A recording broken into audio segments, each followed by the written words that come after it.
안녕하세요. 사연의 바지다의 DJ 민영입니다.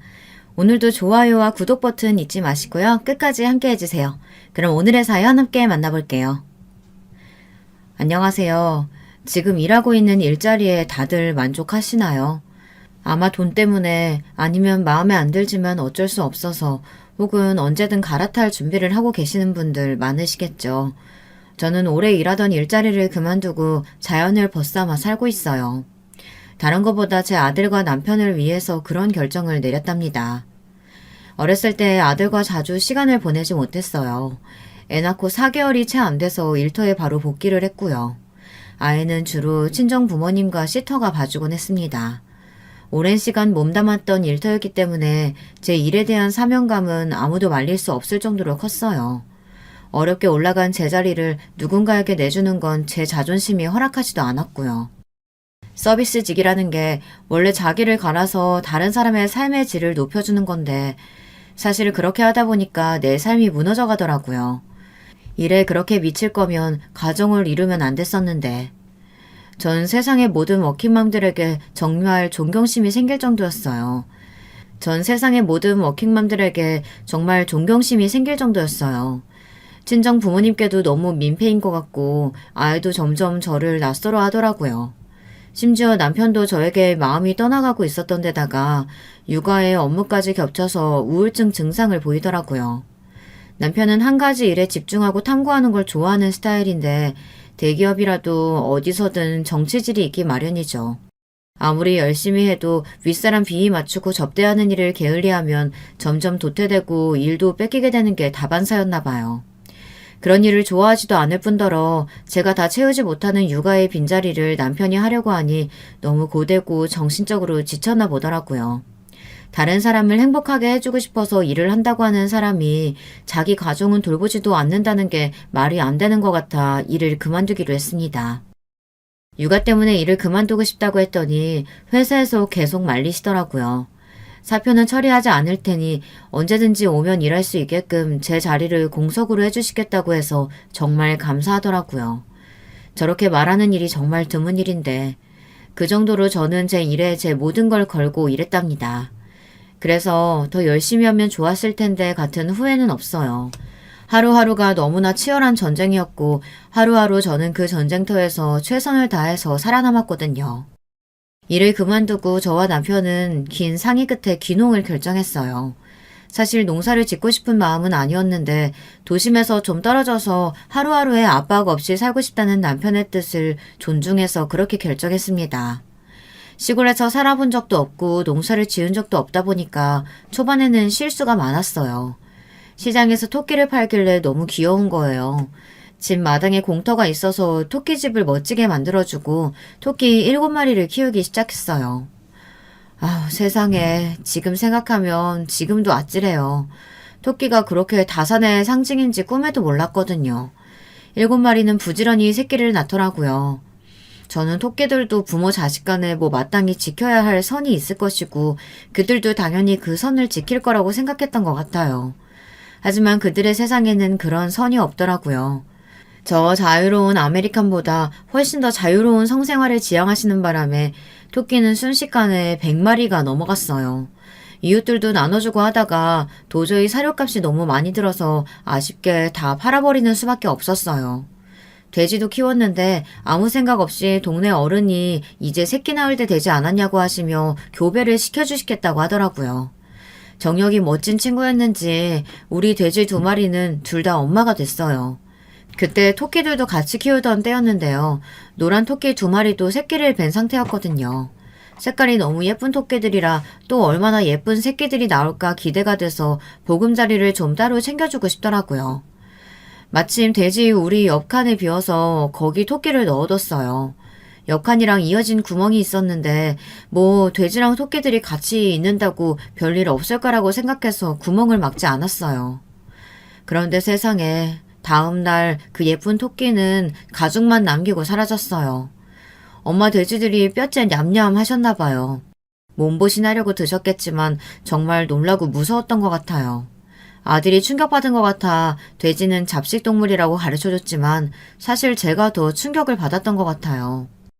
돼지들이 드디어 출산하는 날이 됐어요. 근데 돼지들이 알아서 새끼를 낳을 줄 알았는데 그게 아니라 사람이 옆에서 새끼들을 받아주고 엄마 돼지에게 깔려 죽지 않도록 챙겨줘야 한다고 하더라고요. 남편이랑 저는 밤새 돼지 산파가 돼서 열심히 새끼들을 받았어요. 아들도 저희가 밤새도록 돼지한테 붙어 있으니까 우리 옆에 평상에서 잠들었다가 구경했다 또 잠들었거든요. 근데 일어나더니 엄마 귀가 간지러워요. 아, 이게 뭐야? 소리를 빽 질러서 갔는데 저도 소리를 지르고 말았어요. 귀에서 구더기가 나오더라고요. 여름이었거든요. 돼지 우리 옆에 있으니까 구더기가 들어갔나 봐요. 한참을 씻기고 난리를 쳤네요. 아들도 그 이후로 다시는 평상에서 안 자더라고요. 애는 무럭무럭 자라고 신나게 먹고 뛰어다니고 틈나면 엎어지고 자니까 정말 무럭무럭 자라더라고요. 아주 건강해졌어요. 어렸을 때 서울에 살 때는 아토피가 정말 심했었는데 지금은 흔적도 없어졌어요. 뭐든 잘 먹고 잘 뛰어다니고 씩씩해졌죠. 그리고 원래 아주 하얀 피부였는데 지금은 아주 까무잡잡해요. 돼지를 키우다 한 마리 잡았는데 한 마리가 양이 엄청 많더라고요. 냉장실이 모자라서 냉장고를 하나 더 샀어요. 한 달 동안 계속 돼지고기 반찬을 먹었어요. 엄마, 돼지가 아직 많은 거지? 근데 이러다 아들 돼지 되겠어. 우리 다른 것도 먹어요. 그럼 다시 토끼 키워서 토끼도 먹을래? 아, 엄마 싫어. 차라리 닭 키워요. 계란 먹을래요. 싫어. 닭은 내가 싫어. 밥은 그럼 네가 줄래? 난 무서워서 못 주겠어. 엄마 그냥 우리 계란 사 먹어요. 한 번은 흑염소는 좀 키우기 편하다는 동네 어르신 말에 키웠는데 아들이 보는 그림책을 다 찢어먹는 바람에 결국 아들의 반대로 퇴출되고 말았어요.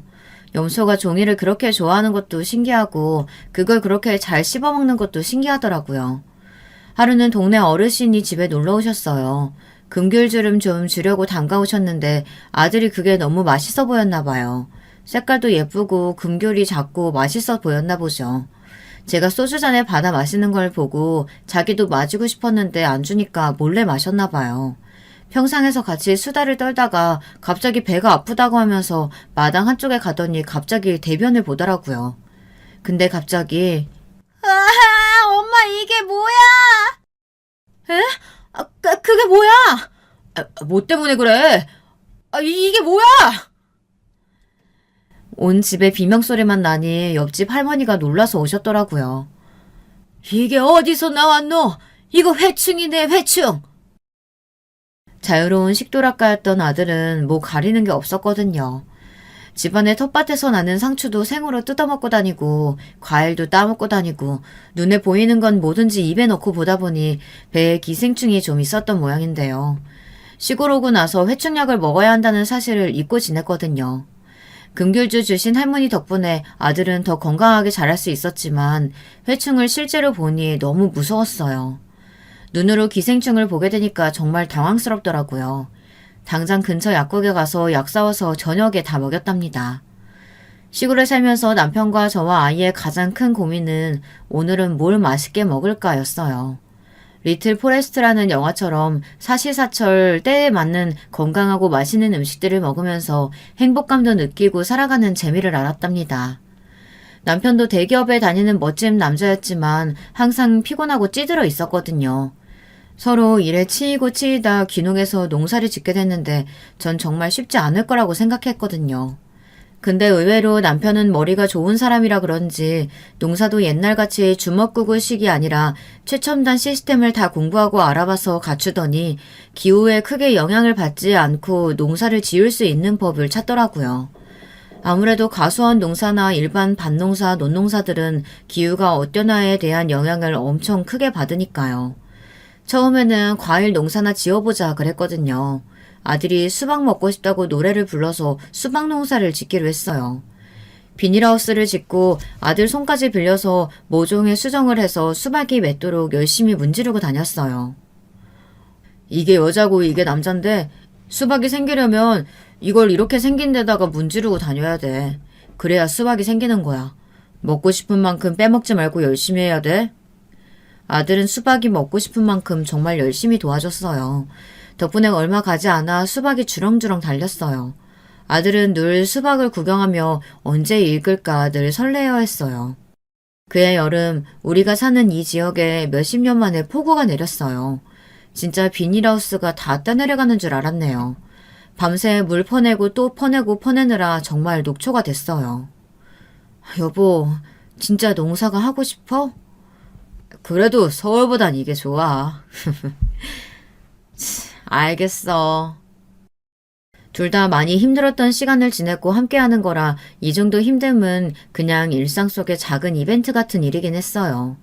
다행히 수박 농사가 완전 망하진 않아서 아들은 원 없이 그해 여름, 겨울에도 수박을 먹었어요. 남편이 지하수를 파놓은 덕분에 정말 편하고 시원하게 먹었죠. 전 겨울에는 수박을 대체 어떻게 키우는지 궁금했는데 전구를 계속 켜서 겨울에도 수박을 키우더라고요.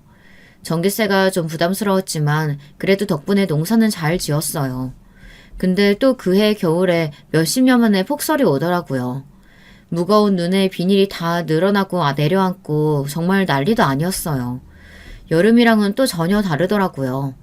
비는 고인 걸 털어내면 되는데 이건 무게가 있으니까 게다가 눈이 너무 해도 너무 오더라고요. 비닐하우스를 지키느라 밤새 또 고군분투를 했답니다. 제 평생 살면서 그렇게 눈이 많이 쌓인 건 처음 봤어요. 여기가 한국인지 러시아인지 눈이 허리까지 내려서 쌓이더라고요. 아들은 눈싸움을 원 없이 할 수 있을 줄 알고 좋아했는데 자기 키만큼 높이 쌓인 눈을 보고 당황하더라고요. 2번의 경험으로 남편은 큰 깨달음을 얻어서 수박은 접자고 하더라고요. 아주 튼튼하게 특용 작물용 하우스를 제대로 새로 짓고 지하수도 파서 농업용수로 쓰고 희소성이 있는 과일이나 특용 작물들을 재배하기 시작하더라고요. 남편이 나 몰래 농고나 농대를 나온 게 아닌가 생각될 정도로 정말 잘하더군요. 매일 연구에 연구를 거듭해서 나온 결과겠지만 정말 투자한 게 아깝지 않을 정도로 농사가 잘 돼서 수입이 쏠쏠했어요. 기후에 영향을 받지 않는 게 정말 좋았어요. 비가 와도 눈이 와도 상관없고 가뭄에도 크게 걱정이 없었으니까요. 저희가 키우는 특용작물들은 고정적으로 매입하려고 하는 곳이 생각보다 많았어요. 저희가 어디에 매입할지 조건을 보고 고르면 되는 거였는데 참 행복한 고민이더라고요. 흔하지 않은 과일이랑 특용작물들 위주로 농사를 지어서 그게 돈이 되니까 주변에도 알려달라고 하는 사람들도 많고 기술을 배우고 싶어하는 사람들도 많이 찾아왔어요. 그래서 초기 투자 비용과 여러 가지 공부를 해야 하는 것들에 대해 알려주면 지레 포기하고 배우지 않겠다고 하고 돌아가는 사람들도 많더라고요. 남편은 대체 어떤 노력들을 기울였던 건지 얼마나 절박하게 매달려서 터득했는지 마음이 좀 아프기도 했어요. 하지만 자랑스럽고 참 대견했어요. 일 마치고 와서도 책을 보고 연구하고 힘들지 않냐고 하니까 참을만 하다고 하더라고요. 서울에 있을 때가 더 힘들었기 때문에 지금은 몸은 좀 피곤해도 마음이 편하다고 하더라고요. 사람은 정말 마음 편한 게 최고인 것 같아요. 그렇게 하루하루 알차게 노력하고 애써서 그런 걸까요? 요즘은 이런 농사가 뜬다며 특용작물을 키우는 사람들을 찾아와서 촬영을 하더라고요. 방송국에서도 달라진 농업의 현황을 보여주고 싶다고 저희한테 양해를 구하고 촬영을 했어요. 저랑 남편이 농사 짓는 모습이 방송에 나갔는데 그 방송이 여파가 대단하더라고요. 여기저기서 농사 짓는 법을 배우고 싶다는 문의랑 찾아오는 사람들도 많았고 심지어 한동안 바빠서 제대로 얼굴도 못 보고 살던 남편의 동생, 그러니까 서방님이 갑자기 귀농을 하겠다고 우리를 찾아왔어요. 콧대 높은 동서와 함께요. 동서는 세상 부족한 게 없는 집안에서 태어나서 험한 일은 한 번도 해본 적이 없는 사람이라고 들었는데 직접 보니 그냥 공주님이 평민들 사는 거 구경하려고 온 것 같은 모습이더라고요. 아무 조사도 없이 갑자기 귀농하겠다고 하는 게 너무 섣부른 판단 같아 우리 부부는 서방님 부부를 말렸는데요. 도리어 걱정 말라고 하더라고요. 저희 집 근처에 집을 사서 이미 내려왔다고 하며 자기도 노력할 테니 농사 짓는 방법을 좀 가르쳐 달라고 하더라고요. 남편은 갑자기 왜 농사를 지으려고 하냐고 했는데 사실 서방님은 정말 잘 나가는 수입차 딜러였거든요. 돈도 많이 벌고 잘 나갔었는데 밑에 사람이 잘못 들어온 거예요. 마음고생을 아주 톡톡히 했나 보더라고요. 딜러가 아니라 거의 사기꾼이었는데 처음 일주일간은 열심히 일 배우고 조용했대요. 그런데 상황 파악을 쫙 하더니 갑자기 어떤 고객들한테는 차량 업그레이드 금액을 더 올려 현금으로 받고 더 싸게 해주는 것처럼 사기를 치고, 일하는 곳에서는 너무 짜게 굴어 어쩔 수 없이 할인된 금액으로 팔았다고 보고하고, 혼자 뒷돈을 두둑하게 챙기다가 서방님과 같이 한 일이라고 모함을 했었나 보더라고요. 서방님이 이런 방법이 있다고 알려준 대로 한 것뿐이라고요. 고향 후배라는 말에 좋게 보고 이런저런 팁도 알려주고 잘해줬는데 도리어 은혜를 원수로 갚는 걸 보고 사람한테 신물이 나서 일을 그만뒀대요. 일은 그만둬서 수입은 부족한데 동서도 서울에 있으면 계속 쇼핑만 다니고 씀씀이가 감당이 안 될 것 같아 고민을 엄청나게 하고 있었대요. 근데 그때 우리 부부가 방송에 나오는 걸 보고 우리도 이제 좀 다르게 살아보는 것도 좋을 것 같아 내려왔다고 하더라고요. 우선 형이 있어서 안심이 되고 믿을 수 있는 것도 있었고요. 형수랑 같이 있으면 부인이 좀 바뀔 것 같아서 내려왔다고 하는데 그 얘기를 듣는 순간 좀 생각이 많아지긴 했어요. 저 사람이 과연 바뀔까? 보면 그 생각밖에 안 들더라고요. 시골에 있는데 넓은 책 유럽 나들이 모자에 양산 선글라스까지 하고 원피스를 곱게 차려입고 우아하게 동네를 돌아다니더라고요. 동네에 외계인이 내려온 것처럼 정말 이질적인 풍경이었어요. 아들은 숙모 오셨다고 텃밭에서 방울토마토도 따와서 주고 동네 똥강아지들 이름도 알려주고 그러더라고요. 그닥 관심이 있는 것 같진 않았지만 아들의 동네 소개를 그래도 흥미롭게 다 듣더라고요. 평소에도 그렇게 살았는지는 모르겠지만 식사 때가 됐는데 가만히 앉아서 집에 돌아갈 생각을 안 하더라고요. 저녁 때인데 집에 가서 서방님 저녁밥 준비 안 해요? 형님이 저녁밥 준비하시는데 제가 왜 저녁밥을 준비해요? 전 너무 어이가 없어서 버릇을 좀 고쳐줘야겠다는 생각이 들더라고요. 전 싸가지 없는 사람도 싫지만 다른 사람을 당연한 듯이 부려먹는 사람도 정말 싫었거든요. 세상에 공짜는 없죠, 동서. 오늘은 처음 왔으니까 밥을 주겠지만 내일부터 서방님 밥은 동서가 직접 해서 드려요. 여기 말고 동서 집에 가서 먹고요. 참 각박하시네. 가족끼리 오랜만에 만났는데 밥 먹는 걸로 그렇게 선 그을 필요 없잖아요. 특별히 고급지고 좋은 반찬도 없을 거면서. 네, 그런 좋은 반찬도 없으니까 댁에서 서방님 밥 직접 챙겨주라는 거죠. 그게 자신 없으면 여기 와서 밥도 같이 차리고 설거지도 해야 돼요. 남편들 일하는데 참도 갖다 줘야 하고요. 그게 싫으면 알아서 댁에서 차려 드세요. 동서는 한참 입을 삐죽거리더라고요.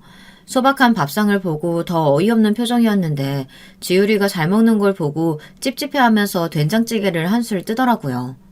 그러고는 다른 반찬도 조용히 맛보더니 밥을 2공기나 먹고 갔어요. 자기도 그런 자기 모습에 어이없어하며 참 맛있게 먹더라고요. 동네 어른들이랑 같이 품앗이를 해서 벼농사를 지었거든요. 이 집이 일손 부족하면 또 그리로 도와주러 가고 저 집이 일손이 부족하다 하면 또 그 집에 일을 도와주러 가고 그리고 좋은 게 있으면 서로 나누는 그런 정이 참 좋았어요. 좋은 마음으로 지은 쌀이라 그런 건지 땅에 지기가 좋은 건지 쌀이 정말 너무 맛있더라고요. 밥에 찹쌀을 넣지도 않았는데 왜 이렇게 밥에 윤기가 돌고 찰기가 있는지 신기하더라고요. 서울에서도 좋은 쌀이라고 해서 품종쌀을 비싼 돈 주고 사 먹었는데 직접 키운 이 쌀로 지은 밥은 정말 꿀맛이거든요. 또 집 앞에 텃밭으로 키운 마늘과 양파로 만든 장아찌, 마늘종 볶음, 또 집안에 텃밭에서 딴 가지로 만든 가지볶음, 키운 돼지로 만든 돼지고기 주물럭, 텃밭에서 갓 따온 상추, 오이랑 쌈장, 금방 무친 겉절이까지. 아들은 맛있죠? 맛있죠? 를 연발해서 물어보더라고요. 원래 입맛이 까다로우는 편인데 배도 고팠고 형님 체면을 봐서 많이 먹은 거라고 되지도 않은 변명을 하더라고요. 밥을 하기 싫은 건지 밥이 너무 맛있었던 건지 동서는 거의 아침 빼고 점심 저녁은 무조건 우리 집에서 해결을 하더라고요. 그래서 텃밭에서 마늘종도 뽑아오고 방울토마토 오이도 따오라고 시켰어요. 처음에는 벌레 한 마리도 못 잡고 소리를 질러 지우리가 잡아준 적도 있고요. 자주 벌이 날아다니다 붙는 바람에 맨날 소리만 지르길래 닭 우는 소리를 내면 닭이 도망간다고 알려줬는데 효과가 좀 있었나 봐요. 뜬금없이 닭 울음소리가 계속 들려서 보면 덜덜 떨면서 꽃기워하는 동서가 보여 한동안 많이 웃었답니다. 마을 어른들 집에서 품앗이 할 때도 같이 데리고 갔고요. 처음에는 피부가 타면 어떡하냐며 난리도 치고 벌레가 붙어서 비명도 지르고 난리도 아니었어요. 근데 조금 지나고 다른 사람들도 영 반응이 없으니까 혼자서 벌레도 툭툭 잘 털어내더라고요. 그렇게 동서는 점점 더 편안하고 여유 있는 사람으로 바뀌어갔어요.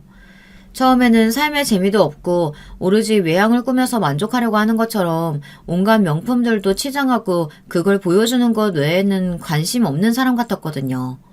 그래서 동네 어른들을 봐도 선글라스 끼고 아는 척도 안 했어요. 그러다 점점 관심받고 사랑받고 싶었는지 시골 어른들한테 이게 샤넬이다, 이게 루이비통이다 라고 막 자랑하고 돌아다니더라고요. 근데 얘기해도 뭐? 무슨 똥? 옷 이름이 왜 똥이래? 왜 그런 냄새나는 이름을 지었냐? 이런 소리만 들어대니까 슬슬 꾸미는데 힘이 빠지는 모양이었어요. 처음에는 지우리한테도 그렇게 마음을 열지 않았어요. 시골 똥강아지 대하듯이 적당히 외면하고 적당히 귀찮아했었는데 점점 친해지고 손도 잡고 같이 동네를 돌기도 하고 사이좋게 지내더라고요. 지유리한테 점점 마음을 열기 시작하더니 저보다 지유리를 더 많이 찾더라고요.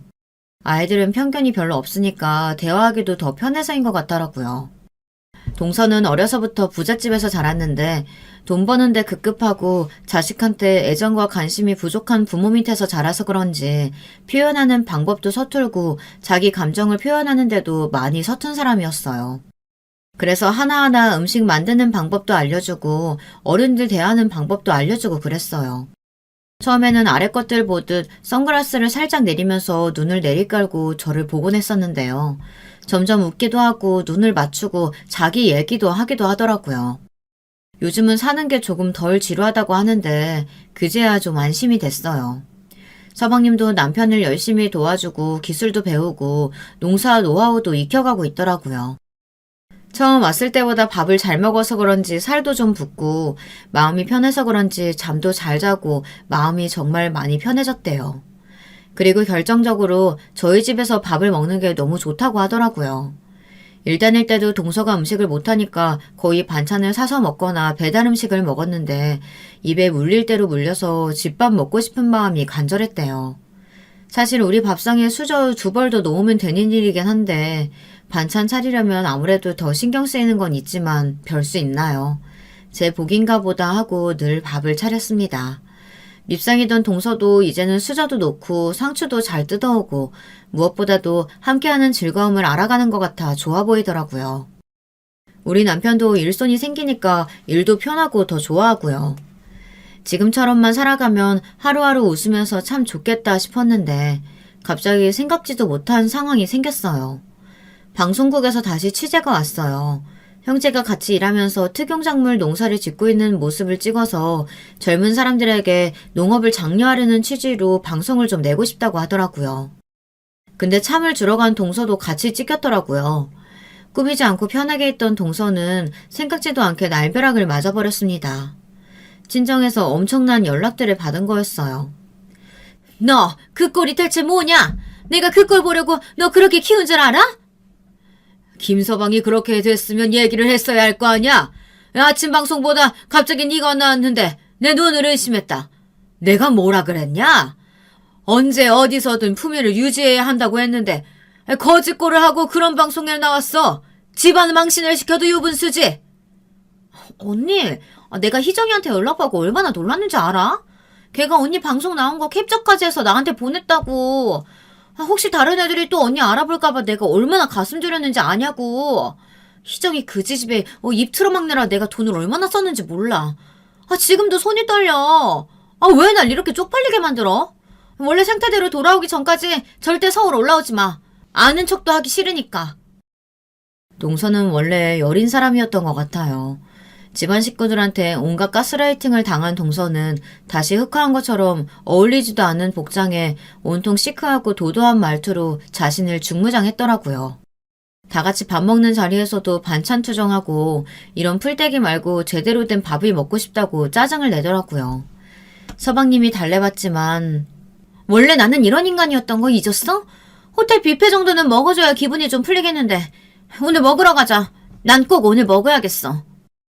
하고 계속 투정을 부리더라고요. 호텔 뷔페라는 말에 지유리는 눈이 반짝거렸어요.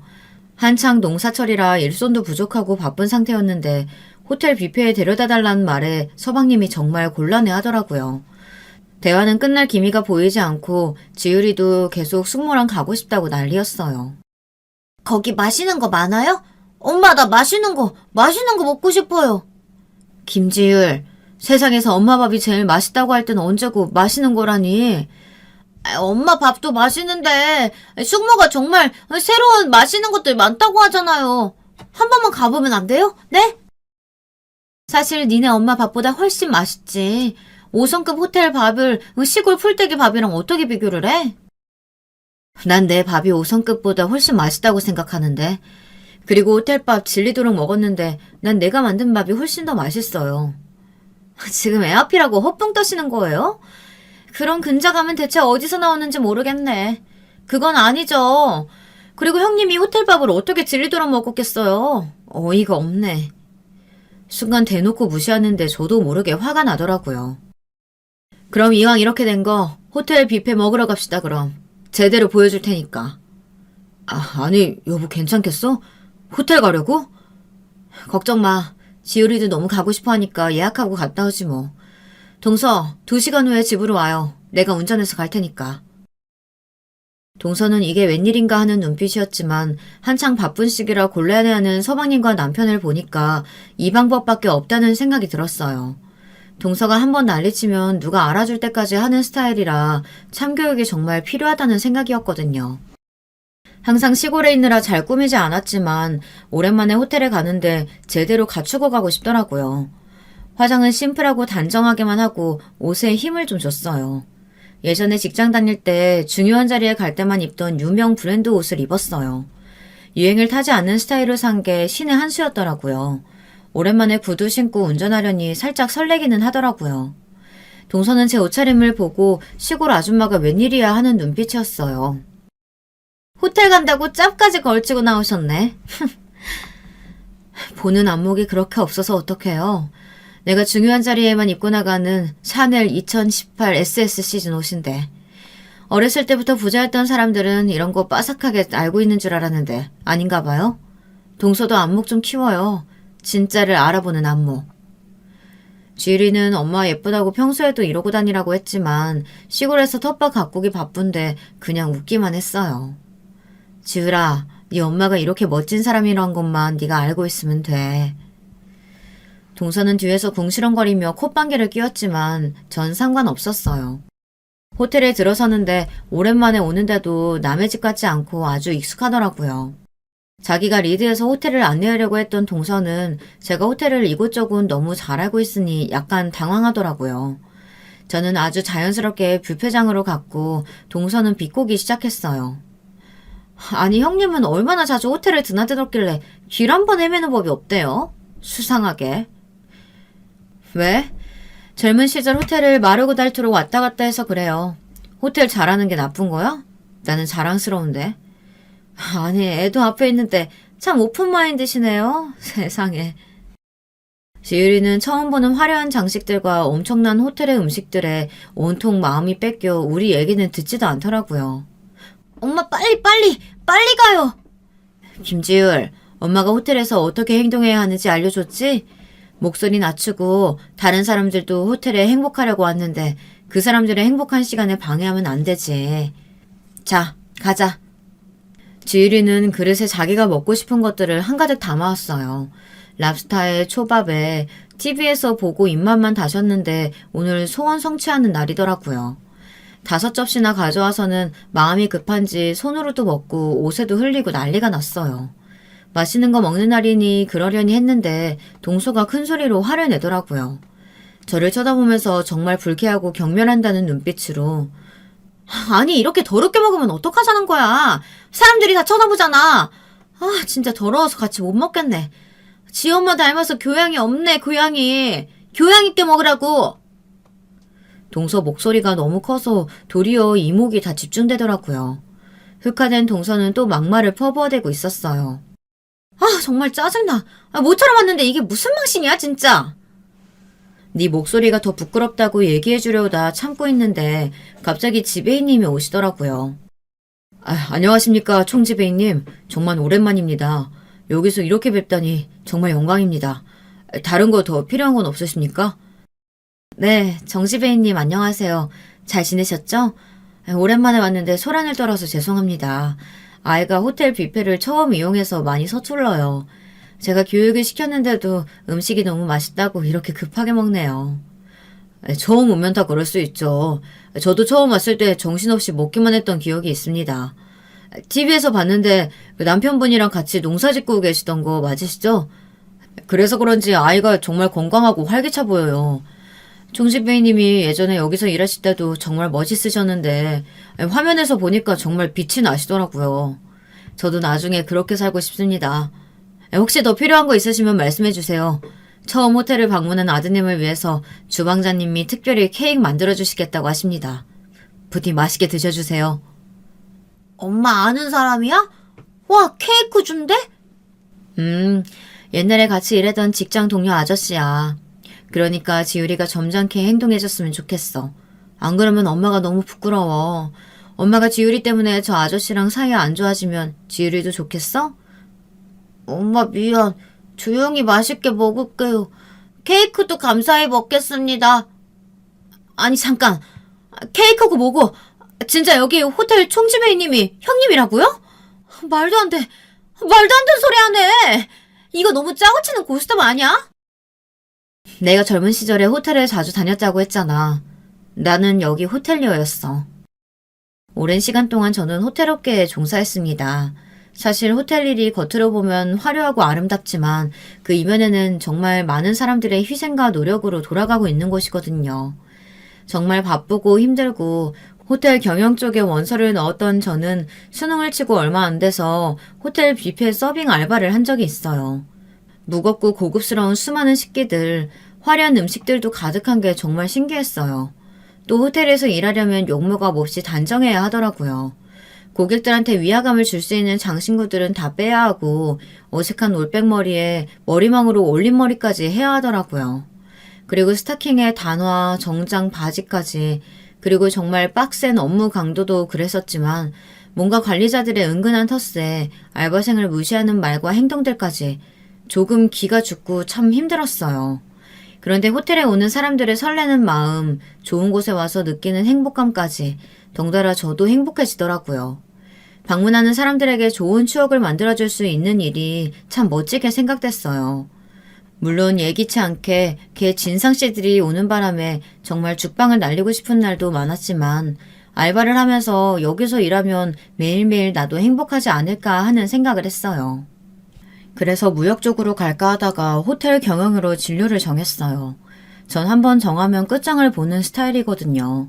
학교에 다니면서 최대한 많은 자격증을 따두려고 애썼어요. 주주 자격증, 바리스타 자격증, 관광 통역 안내사, 컨벤션 기획사, 국제 바텐더. 자격증은 셀 수 없이 많았고 좀 지치기도 했지만 새로운 걸 배우는 재미도 쏠쏠하더라고요. 계속 아르바이트도 하고 공부도 하면서 외국에는 호텔도 경험해보고 싶다는 생각이 많이 들더라고요. 그래서 외국에 가보자 찾아보니 세계 최고의 호텔 경영 학교는 스위스에 있더라고요. 그런데 학비도 세계 최고라는 게 문제였어요. 어학 능력이 부족하면 다녀야 하는 기간도 길어지고 학비가 제가 도저히 감당할 수 있는 정도가 아니더라고요. 2억이 넘어가는 학비는 제 숨을 턱 막히게 했어요. 그런데 어학 능력이 되면 더 다니는 기간도 줄어들고 학비도 8천만 원대로 줄일 수 있다고 하더라고요. 어렸을 때부터 아르바이트를 하면서 돈을 모았고 절약하며 살았지만 8천만 원은 저한테 쉬운 돈이 아니었어요. 그래도 꼭 꿈을 이뤄야겠다는 생각뿐이었고 돈을 벌려면 장사밖에 없다는 결론이 나더라고요. 그래서 여동생이랑 옷 쇼핑몰을 열었어요. 여동생이 정말 옷 보는 센스 하나는 타고났고 스타일이 확고했는데요. 그게 먹혀서 아름아름 소문이 나더라고요. 지금 다시 하라고 하면 못할 것 같아요. 꿈과 목표가 확실했기 때문에 할 수 있는 일들이었죠. 새벽에 옷을 떼려고 이리저리 돌아다니고 있으면 정말 이게 무슨 짓인가, 내가 꼭 이렇게까지 해서 스위스를 가야 하는 걸까, 그런 생각이 많이 들더라고요. 근데 또 남들 다 자는 시간에 열심히 일하고 돈 벌려고 하는 사람들이 정말 많았어요. 혼자가 아니라 더 힘낼 수 있었던 것 같아요. 여동생이랑 제가 번갈아 가면서 모델도 하고 사진도 찍고 참 애썼답니다. 남는 시간에는 무조건 영어 공부만 죽어라 했어요. 결국 돈을 모았고 스위스 호텔 학교를 갔어요. 죽어라 공부해서 갔지만 영어가 사실 좀 어설펐는데 필리핀 친구들이랑 친해져서 생각외로 빨리 늘었던 것 같아요. 스위스에서 학사 학위를 취득하고 스위스 한 호텔에서 인턴십을 시작했어요. 스위스는 다들 아시다시피 정말 이쁜 자연 환경을 가지고 있어요. 살면서 꼭 한 번은 가봐야 하는 관광지랄까요? 스위스는 스키장이 같이 있는 호텔도 꽤 있어서 새로웠어요. 그런데 멋진 풍경도 좋고 최고의 관광지지만 가장 멋졌던 건 호텔에서 일하는 사람들의 태도와 마음가짐이었던 것 같아요. 내 호텔에 대한 자부심과 정말 최선의 준비를 한 것에서 나오는 자신감, 가진 자의 여유라고 해야 할까요? 우리가 최고라는 자부심을 가지고 일할 정도면 대체 얼마나 열심히 손님을 맞을 준비를 하고 완벽을 기했기 때문일까 하는 생각이 들더라고요. 스위스에서 마친 인턴십 기간 동안 나는 저렇게 자부심을 느낄 수 있는 호텔에서 일하고 싶다는 생각이 간절해지더라고요. 좀 부족한 호텔이라면 내가 꼭 최고의 호텔로 만들어야겠다는 다짐을 했어요. 내가 일할 직장은 내가 고른다고 생각하고 점잖게 차려입고 여러 호텔을 방문해봤어요. 그러다 참 내가 봐도 참 예쁘다, 다시 또 오고 싶다 생각했던 게 지율이랑 방문했던 지금의 호텔이었어요. 정말 열심히 면접 준비를 해서 합격할 수 있었죠. 일하면서 느꼈던 건 일하면서 자신이 하는 일을 좋아하고 보람을 느끼는 게 가장 중요한 것 같아요. 다른 사람이 호텔에 와서 행복해하는 걸 보면서 내가 행복하다는 감정을 이해 못하는 사람들도 많더라고요. 그래서 집에 귀한 손님이 오기 전에 음식이랑 청소랑 여러 가지 세심하게 신경 써서 준비했는데 손님이 그 대접을 받고 너무 좋아하면서 사진도 찍고 잊지 못할 추억이 생겨서 너무 좋다고 말해줘서 제가 뿌듯함을 느낀다는 건 이해가 가냐고 하니까 이해가 간다고 하더라고요. 그것과 같은 감정이라고 하니까 대다수는 조금 이해가 가긴 하는데 그 뿌듯함 때문에 계속 호텔에서 일하는 건 쉽지 않을 것 같다고 하더라고요. 그래서 그런 걸 좋아하는 내가 여기서 일하나 보다 했어요. 겉보기에 괜찮아 보여서 호텔에 입사했는데 생각보다 자신한테 요구하는 게 많다고 느끼고 짜증을 내는 친구들도 많이 봤고 앞에서는 친절한 척 하다가 뒤에서는 정색하고 지쳐하는 친구들도 많이 봤어요. 어느 직장이든 힘든 점도 있고 내가 극복해 나가야 하는 것도 다 있는 법인데 서비스 마인드가 없으면 정말 힘든 직업이긴 해요. 귀국해서 여러 호텔을 돌아보고 정말 내가 일하고 싶은 호텔에 면접을 봤어요. 제 스스로 장사해서 학비를 마련하고 스위스 호텔 학과를 졸업했다는 사실을 알고 그 의지를 높게 사주셔서 바로 합격할 수 있었어요. 하루하루가 고되고 새로 외우고 습득해야 하는 사실도 정말 많더라고요. 밥 먹으면서도 외우고 화장실에서도 외우고 자기 전에도 오늘 외웠던 걸 다시 복습하기도 하고 생각나지 않으면 다시 한번 외우고 잤죠. 쉬는 날에는 호텔 주변 맛집이랑 동네별로 유명한 맛집들을 돌아다니면서 여행 왔을 때 꼭 가보기 좋은 곳을 직접 가보고 고객들에게 알려줄 추천 리스트를 만들었어요. 저라고 쉬고 싶은 마음이 없는 게 아니었어요. 하지만 최고가 되려는 목표가 저를 언제나 불타오르게 했어요. 짧게나마 유학 경험이 있고 스위스 호텔에서 일한 경험이 있다는 걸 좋게 봐주셔서 VIP 고객 응대하는 팀에 빨리 합류할 수 있었어요. 그때그때 응대를 잘한 덕분에 여러 번 최고의 사원으로 뽑힐 수 있었죠. 전 더 욕심이 생겨 연차가 쌓인 후엔 호텔 경영사 자격증도 따고 레클레도어 정회원이 되기 위해 정말 젖먹던 힘을 다했던 것 같아요. 호텔에 방문하는 내 외국인들 고객들이 신뢰할 수 있는 지역 전문가가 되기 위해서 레클레도어 배지도 획득했어요. 단어부터 생소하기만 한 이 배지가 의외로 영향력이 참 크더라고요. 컨시어즈는 고객 편의를 위해 호텔에서 총괄하는 서비스를 담당하는 직원인데 그 중에서 레클레도어는 세계 컨시어즈 협회 심사를 통해 골든키를 받은 베테랑 호텔 컨시어즈를 뜻해요. 국내에도 30명밖에 안 되는 숫자예요. 정말 심사가 까다로운데 저 때문에 다른 직원들도 저 배지를 실제로 딸 수 있는 거구나 하며 도전하는 사람들이 생기더라고요. 호텔에 오시는 VIP 분들도 레클레도어 직원이 있다고 들었는데 안내받을 수 있냐는 문의가 들어올 때도 많더라고요.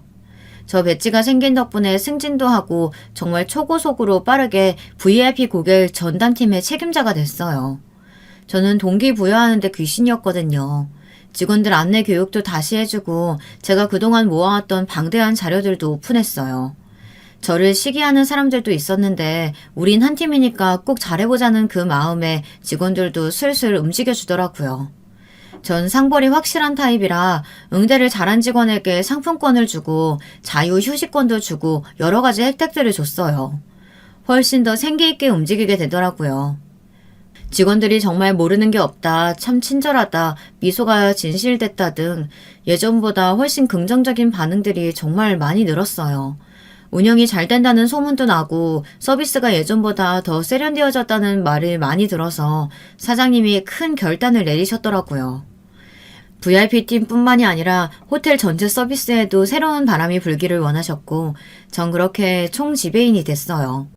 여자 지배인도 흔치 않은데 저는 상대적으로 나이가 그렇게 많지 않다 보니 곳곳에서 이상한 소문도 돌았어요. 전 실력으로 증명하면 된다고 생각해 별로 개의치 않았어요.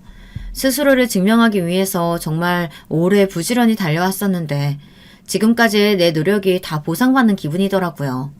글로 간단하게 줄여서 적어둔 거라 안 믿을 수도 있지만 정말 노력에 노력을 다했답니다. 호텔 평가에서도 서비스가 정말 세심하고 좋다고 좋은 점수를 받아 보너스도 주셨어요. 호텔도 점점 서비스 인지도가 많이 올라가고 업무가 조금씩 익숙해져서 생활에 여유가 좀 생겼죠. 그래서 소개팅한 남자랑 결혼을 했는데 지유리가 태어난 거예요. 근데 제가 건강하게 낳아주질 못했는지 아토피에 갖은 진병을 다 갖고 있더라고요. 친정엄마가 봐주셨지만 공동육아하는 남편도 너무 힘들어해서 결국 일을 그만두고 육아와 남편 농사일을 돕고 있는 지금의 제가 된 거랍니다. 그런 저를 알아봐주신 지배인님이 저희에게 웰컴 케이크를 보내주신 거고요. 시골 아줌마인지 알았던 제가 이렇게 큰 호텔의 총 지배인이었다는 사실 자체가 동서를 황당하게 한 것 같아요.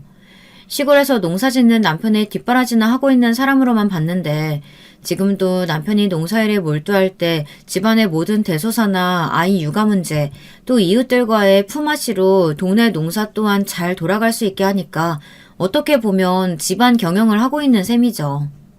동서는 아니 그 나이에 어떻게 그런 중요한 직책을 맡을 수가 있어요? 거짓말 아냐? 라고 하더라고요.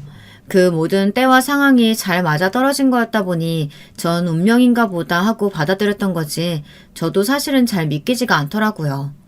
처음에 그 자리에 앉았을 때도 높은 자리라 좋은 것보단 어떻게 업무 체계를 잘 돌아갈 수 있도록 할 수 있을까 그런 고민들만 했던 것 같아요. 제가 세계에서 인정해주는 레클레도어 자격을 얻었을 때 호텔의 경영진들은 고민을 많이 했다고 하더라고요.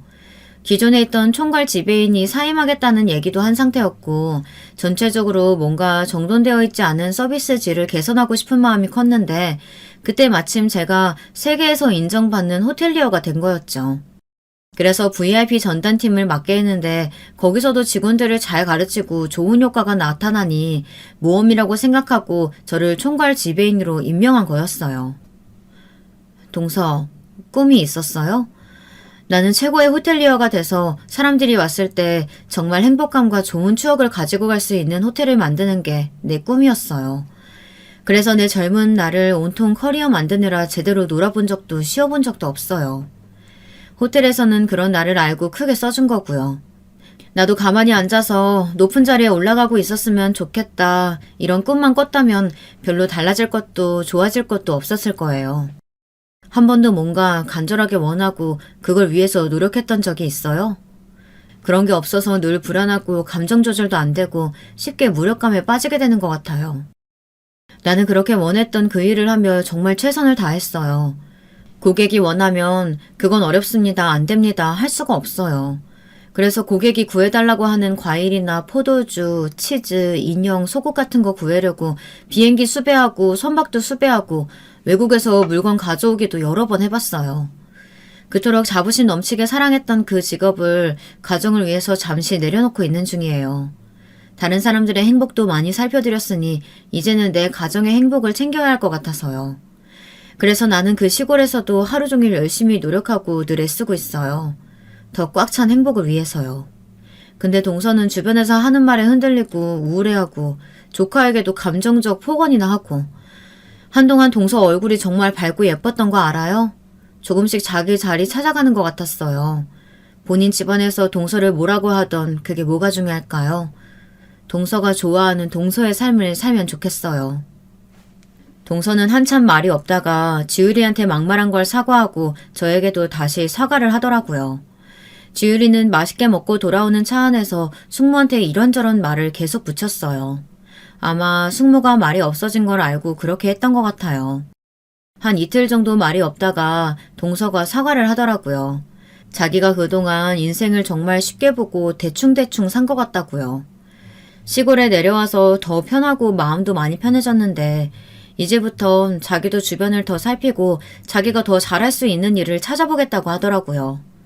그 이후로 동서는 무슨 일이 있든 열심히 하기 시작했어요. 이러다 작물 포장을 하는데 상품 디자인이랑 포장을 바꿨으면 좋겠다고 하더라고요. 안목이 있어서 그런지 정말 고급스러워서 그대로 인터넷 사이트에 올렸더니 주문량이 또 엄청 늘어나더라고요. 서로가 꼭 필요한 존재가 돼서 지금은 정말 최고의 파트너가 됐어요. 가끔 저보다 동서가 더 억척스러울 때가 있고요. 사람마다 그런 최고의 순간이 오는 시간대가 다 다르잖아요. 그 시간이 됐을 때 다들 겁내지도 물러서지도 말고 열심히 싸우셔서 원하는 것들을 다 쟁취하셨으면 좋겠습니다. 젊은 시절에 제가 할 수 있는 최고의 노력을 했다 보니까 전 제 사람의 후회가 일체 없어요. 다만 이제 더 풍요로운 경험과 소중한 것들을 지키기 위해 새로운 일을 하게 된 건데 이런 삶도 정말 배울 게 많고 제가 여유 있어져서 좋은 것 같아요. 여러분들도 늘 삶의 한가운데에서 최선을 다하는 삶의 주인공이 되어서 항상 빛나는 삶을 즐길 수 있게 되시길 바랍니다. 여러분, 두 번째 사연 시작하기 전에 좋아요, 구독 꼭 눌러주실 거죠? 그럼 두 번째 사연 바로 시작합니다. 안녕하세요. 저는 이제 막 50대로 향해 가고 있는 한 가정의 가장입니다. 토끼 같은 아들과 딸도 있고 여우 같은 마누라도 있죠. 유튜브 항해를 하다가 우연히 들어오게 된 사연 채널에서 많은 인생 선배님들의 사연을 듣고 저에게 있었던 웃기기도 하고 어이없기도 했던 사연을 한번 풀어보고자 합니다. 재밌게 들어주시면 감사하겠습니다. 먼저 저의 결혼 스토리부터 말씀드리겠습니다. 저희 부모님은 의류 관련 사업을 하시던 분들이었습니다. 섬유산업으로 유명한 도시에서 터를 잡고 사셨죠. 여러 원단을 거래하시고 사업을 하셨는데 젊은 시절에는 제법 크게 하셨던 것으로 들었습니다. 실제로 어렸을 때 우리 집은 유복한 편이었습니다. 근데 제가 군대를 막 전역하고 20대 중반 대학 졸업을 앞둔 시기가 왔을 때 IMF가 오면서 사업을 정리하시게 됐죠. 저는 그때 영어 공부를 하랴 여기저기 회사 원서를 넣느랴 정신이 없었는데 부모님께서는 그때 결단을 내리시고 그냥 밀린 자금을 다 청산하시고 이제 사업은 그만하겠다 하셨습니다. 그 후로 그저 소일거리를 하시면서 지내셨죠. 가지고 계신 건물 관리만 하시면서요. 청소하기 귀찮으시다고 살던 아파트도 그냥 처분하시고 부모님 소유의 원룸 건물 옥상으로 이사를 가버리셨습니다. 사실 잘하면서도 워낙 남에게 어떻게 보일까에는 관심이 없으시고 본인들 편하게 지내는 걸 좋아하셨기에 많이 보유했음에도 외제차 같은 걸 타본 적도 없고 요즘은 흔하게 보이는 국산 중형차도 타본 적이 없을 정도니까요. 그래서 제 친구들도 아무도 저희 집 형편을 잘 몰랐습니다. 저 역시 딱히 얘기할 필요성을 느끼지도 못했고요. 20살이 넘었던 그때부터 저는 온갖 아르바이트를 해봤어요. 백화점에 가서 구두도 팔아봤고 새벽에 우유 배달을 뛰면서 저녁에는 호프집 서빙도 했습니다. 그런 아르바이트를 통해 배울 것이 많다는 부모님의 말씀을 따라 저는 그렇게 치열하게 20대를 보냈죠. 그러다가 거의 30살이 될 무렵 아르바이트로 나간 박람회장에서 지금 아내를 만나게 됐습니다. 그 박람회는 친환경 컨셉으로 유기농 먹거리를 홍보하고 시식도 하는 곳이었는데 저는 손님들께 시식을 권하고 유기농 제품을 판매하는 일로 채용이 되었어요. 저와 아내는 옆 부스에서 각자 일을 하다가 서로 말문을 트게 되어 친해졌습니다. 아내는 외국어 전공자였는데 그 박람회에 외국인들도 많이 방문했기에 외국인들과 유창하게 대화를 나누는 아내의 모습이 멋지고 예뻐 보였어요. 항상 출근 시간보다 30분 전에 도착해서 매장을 점검하고 목이 터져라 요령 피지 않고 성실히 일하는 모습이 저 사람을 좀 더 알아가고 싶다는 생각을 하게 되더군요. 저는 박람회 아르바이트 마지막 날 잘 지내라며 인사를 건네는 그녀에게 전화번호를 알려달라고 용기를 내어 고백을 했습니다. 네? 번호요? 밥이나 함께 하게요. 괜찮으시다면요. 그녀는 순간 얼굴이 붉어지더니 저에게 수줍게 번호를 알려주더군요. 그럼 다음에 차 한잔 하자면서요. 만나보니 그녀는 더더욱 멋진 사람이었고 전 그런 그녀에게 반해 그렇게 우리는 연애를 시작하게 됐습니다. 당시 막 회사 신입티를 벗었던 저와 취업 준비 중이었던 여자친구. 우린 참 돈이 없었어요. 그래서 데이트를 할 때도 항상 저렴한 김밥집이나 백반집을 가서 먹기 일쑤였고 가끔은 도시락을 싸와서 동네 공원에 가서 먹기도 했습니다. 항상 비슷한 옷에 서류 가방 하나 덜렁 들고 뚜벅이로 다니는 저에 대해 여친은 아무런 불만도 없었습니다. 알뜰해 보이고 성실해서 좋다고 항상 웃어줬죠. 저는 저의 금전적 배경을 하나도 모르는 상태에서 저를 이렇게 좋게 봐주는 그 사람이 참 좋았습니다. 그래서 조건을 내세워선 시장에 나가면 훨씬 선택지가 많겠지만 이렇게 진심으로 나 하나만 봐주는 사람은 없겠다 싶어서 이 여자와 결혼을 해야겠다고 마음먹었어요. 그 후 저는 다니던 회사를 그만두고 보일러를 다루는 중견기업에 이직을 했습니다. 보일러 쪽에서 나름 유명한 회사였고 연봉이며 복지 모두 전에 회사보다 괜찮았어요. 여자친구는 몇 년을 공부하더니 9급 공무원 시험에 붙게 돼서 동사무소에 출근을 하게 됐습니다. 저는 이제 결혼 얘기를 할 때가 됐다 싶어서 그녀에게 조심스레 얘기를 꺼냈습니다. 그날은 마침 연말이기도 해서 우리는 큰맘 먹고 멋진 레스토랑을 예약해서 스테이크를 썰고 있었죠. 저기 미진아, 있잖아. 우리 이제 취업도 확정되고 했는데 이제 그만 결혼하는 건 어떨까? 어? 오빠 방금 뭐라고 했어? 저는 손을 살짝 떨면서 미리 사둔 반지 케이스를 아내에게 줬습니다. 작지만 다이아가 박힌 심플한 반지였어요. 매장에서 인기 디자인이라고 해서 심사숙고해서 고른 것이었습니다. 여자친구는 반지 케이스를 열어보더니 한동안 아무 말이 없었어요. 나랑 결혼해줄래? 내가 평생 손에 물 안 묻게 해준다는 말은 못하겠지만 같이 고생한 만큼 노후에 우리 행복하게 살 수 있게 잘할게. 사랑한다. 전 아무 말이 없는 것이 불안했지만 소신껏 여자친구에게 정식으로 청혼을 했습니다. 그런데 그녀가 갑자기 눈물을 흘리는 것이었어요. 기쁨의 눈물이라고 하기에는 좀 석연치 않았습니다. 오빠, 실은 나 있잖아. 그렇게 울면서 그 사람은 갑자기 부모님과 언니들 얘기를 하기 시작했습니다. 그녀의 집은 평범한 중산층 집안이었어요. 아버지는 회사원이고 어머니는 가정주부셨죠. 위로는 언니 둘이 있었습니다. 근데 전부터 저와 만나는 것을 부모님도 언니들도 마음에 들어하지 않았다고 하더군요. 이유는 제가 전문직도 아니고 대기업에 다니는 것도 아닌데다가 하고 다니는 꼬락서니를 보아하니 집에 돈도 없어 보이기 때문에 결혼을 하면 고생할 게 뻔하다는 겁니다. 내가 돈이 없어 보여서? 엄마 아빠가 하도 물어서 다 말해버렸거든. 저희 부모님이 어디 사냐고 해서 어느 동네에 사시는지 또 골목 위에 있는 원룸 꼭대기에 산다고 말했던 것부터 낡은 스타렉스를 끌고 다닌다는 것까지 모든 것이 돈 없다는 증거 아니냐고 가족들이 계속 반대해왔다고 해요. 거기다 큰언니는 자산운용회사에 다니는 남편을 두고 있고 둘째 언니는 요즘 세무사, 약사 등 꽤 전문직에 잘나가는 남자들과 외제차를 타고 데이트를 하며 그렇게 막내 동생의 연애를 참견하고 무시하곤 한다는 것이었어요. 언니는 얼마나 심한지 몰라. 나 고생만 한다고. 그렇게 살면 안 된다면서. 나도 듣기 싫어 죽겠는데. 그래서 당장 결혼을 하려고 해도 내가 모은 돈은 1,000만 원밖에 없고 오빠도 돈이 없을 텐데 신혼집은 어떻게 마련하고 또 그런 무시를 당하면서 반대하는 결혼을 할 수 있을까? 난 모르겠어. 거기다 집에서는 공무원 시험에 합격한 올해 초부터 계속 선을 보라고 압박을 주고 있다는 얘기였죠. 그러면서 그녀는 제 손을 잡고 울면서 말하더군요. 우리 그냥 우리끼리 혼인신고 올려버릴까? 난 오빠와 함께라면 단칸방에서 시작해도 괜찮을 것 같아. 정말 헤어지기 싫은데. 저는 솔직히 지고지순한 그녀의 마음에 깊은 감동을 받았습니다. 이렇게 마음이 깨끗하고 착한 사람을 놓치고 싶지 않았어요. 그래서 그날 그녀에게 제 상황을 솔직하게 털어놨죠. 사실은 부모님께서 예전에 사업을 크게 하셨고 사업을 접으면서 건물 몇 채와 땅, 상가를 가지고 있으며 상속세금을 걱정하셔서 이미 내 앞으로 상당 부분 증여를 마친 상태라는 것을요. 그래서 내가 가지고 있는 재산은 이미 100억 정도는 될 것이라는 얘기도 했습니다. 여자친구는 너무 놀란 나머지 토끼 눈이 되더군요. 텔레비전 뉴스에서나 나오는 줄 알았던 100억대 부자가 가난한 줄 알았던 자기 남자친구라고 하니 당황한 기색이 역력했습니다. 저는 그러니까 신혼집이며 뭐며 걱정할 것은 하나도 없다고, 다만 나도 부모님처럼 검소하게 살고 싶다고, 남들 눈에 어떻게 보이든 난 내 소신껏 소박하게 신혼집을 얻고 살고 싶으니 결혼 허락을 받는 과정에서 내 재산에 관한 얘기를 다 털어놓진 않았으면 한다고 말했습니다.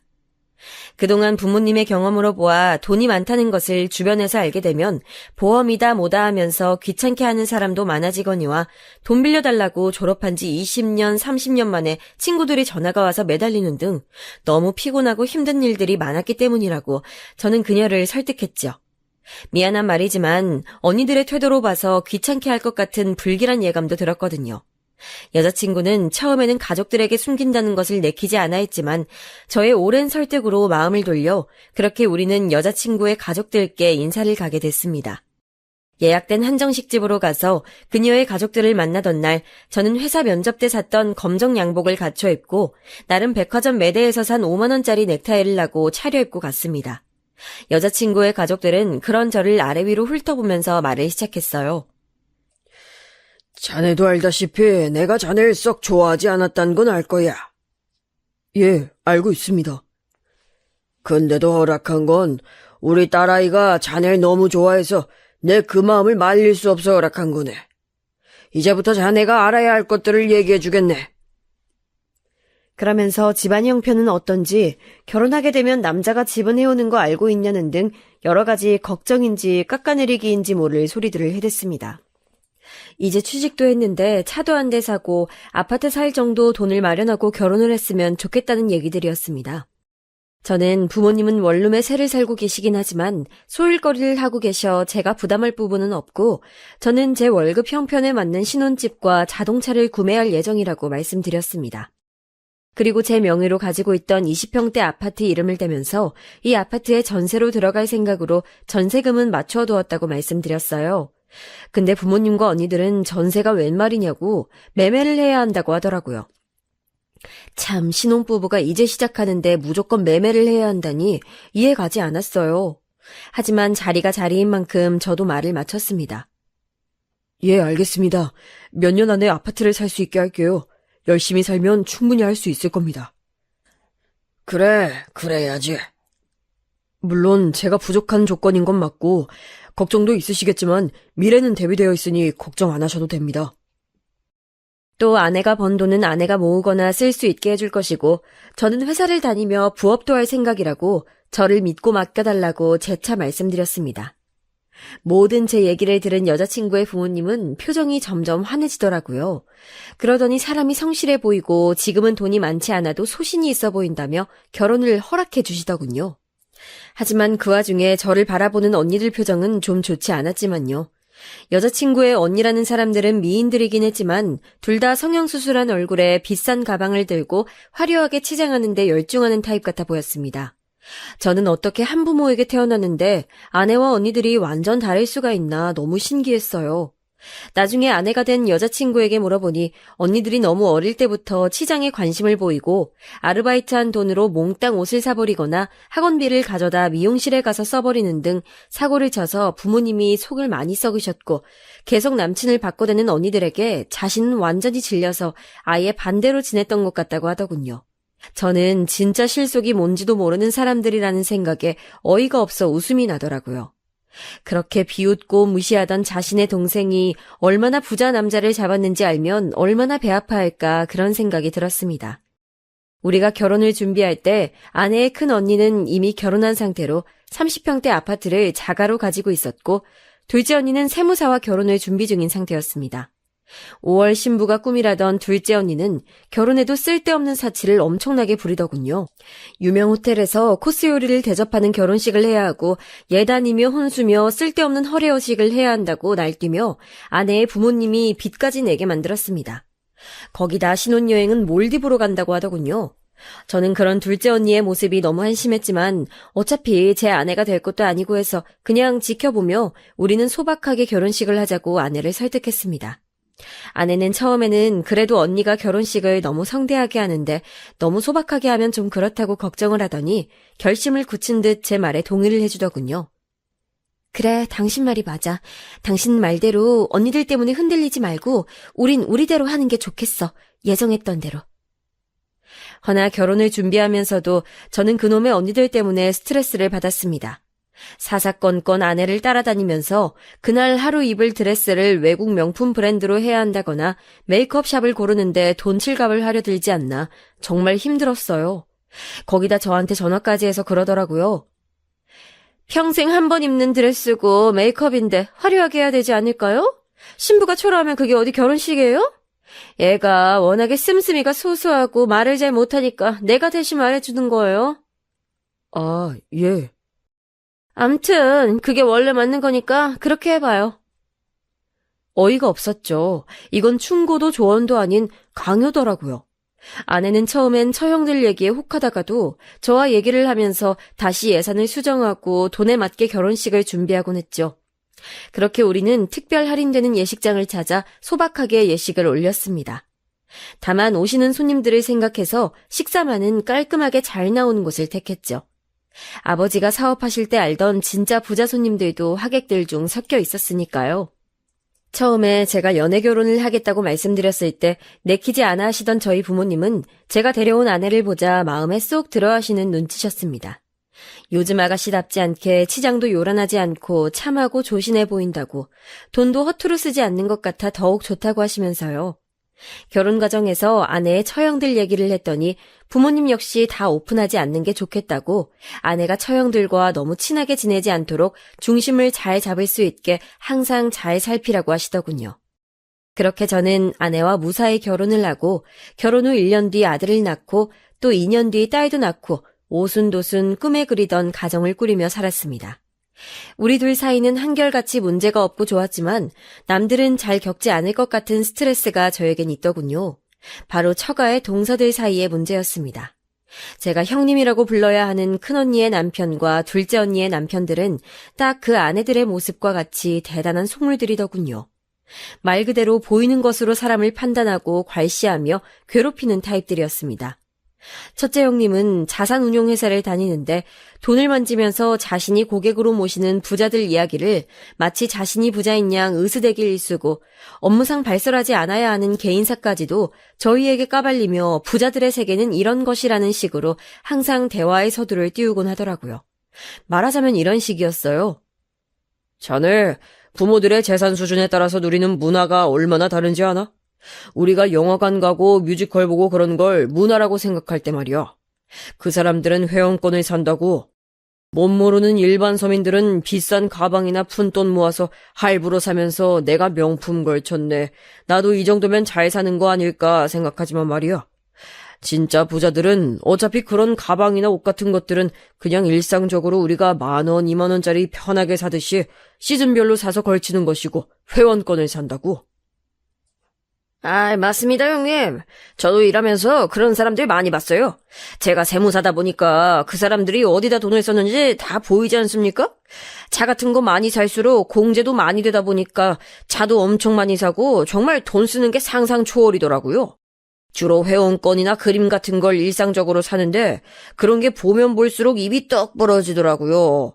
유튜브 보니까 백화점을 가도 그런 사람들은 퍼스널 쇼퍼라는 게 있어서 아예 푹신한 소파에 앉아서 다 가지고 오라고 해서 편하게 쇼핑하던데요.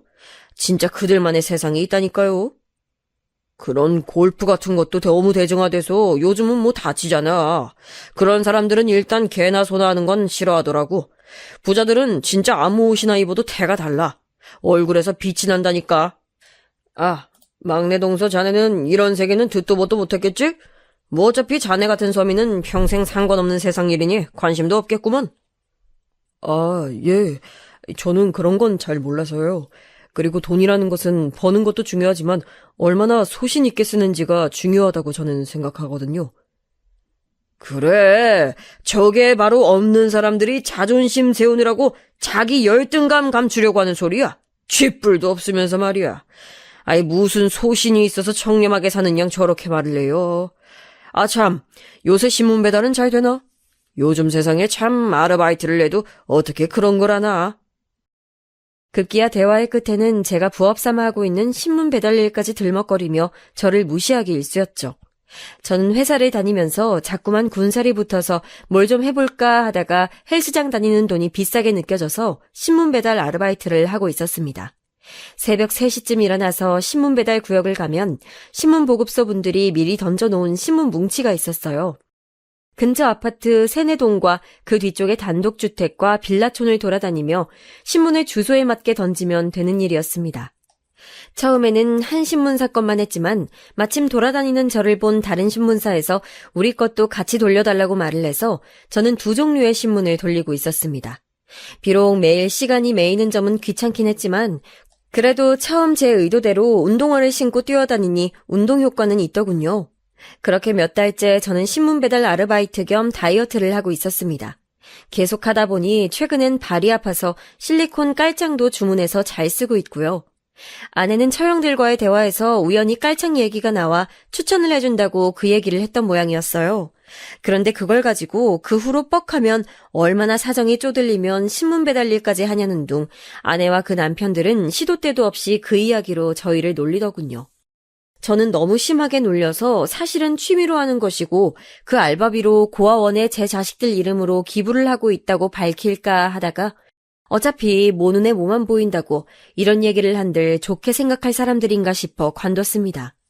저의 보람있는 봉사활동까지 가난뱅이네 어쩌네 하면서 매도당하고 싶지 않았거든요.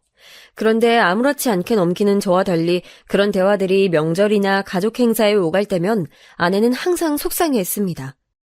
그런 대화에 발끈해서 돈 있는 걸 밝혔다가 저 속물적인 형님들이 얼마나 들러붙을지 생각만 해도 피곤했기 때문에 저는 그냥 저를 무시하면서 아예 가난뱅이라 생각해주는 쪽이 좋았습니다.